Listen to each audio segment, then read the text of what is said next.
ब्राह्मण और तीन ठग। एक दिन सवेरे सवेरे एक ब्राह्मण सुनसान रास्ते से जा रहा था। उसके साथ एक बकरी भी थी।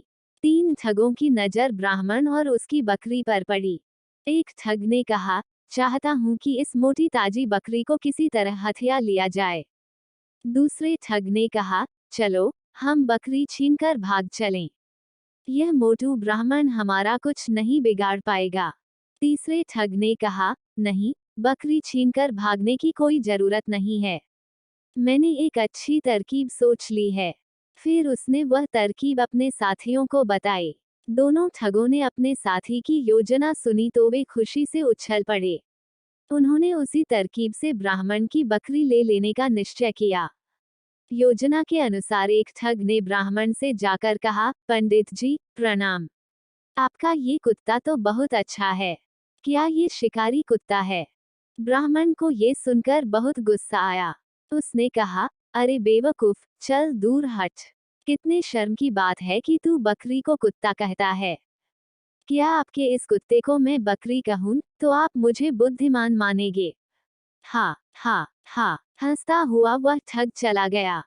थोड़ी देर के बाद दूसरा ठग ब्राह्मण के पास आया। उसने ब्राह्मण से कहा, प्रणाम पंडित जी। ताज्जुब है, आपके पास सवारी के लिए इतना मजबूत टट्टू है, फिर भी आप इसके साथ साथ पैदल जा रहे हैं। ब्राह्मण ने कहा, हे भगवान, अरे क्या तुम्हें ये बकरी टट्टू दिखाई दे रही है?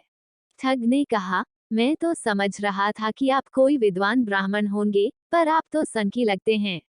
आपको तो टट्टू और बकरी में कोई फर्क ही नजर नहीं आता। ये कहते हुए वह ठग भी चलता बना। कुछ समय के बाद तीसरा ठग ब्राह्मण के पास आया। उसने कहा, पुरोहित जी, प्रणाम। अरे आप इस गधे को कहाँ लिए जा रहे हैं? ये सुनकर ब्राह्मण चकरा गया। उसने कहा, ये गधा है।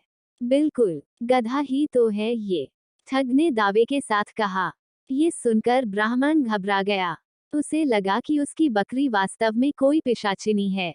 वो समय समय पर अपना रूप बदलती रहती है। इसलिए ब्राह्मण बकरी को वहीं छोड़कर भाग खड़ा हुआ। ये देखकर तीनों ठग बहुत खुश हुए। वे खुशी खुशी बकरी को लेकर चलते बने। शिक्षा, लोगों की बातें सुनकर अपनी धारणा मत बदलो। Thank you for watching. Please like and subscribe the Hadoop arts channel.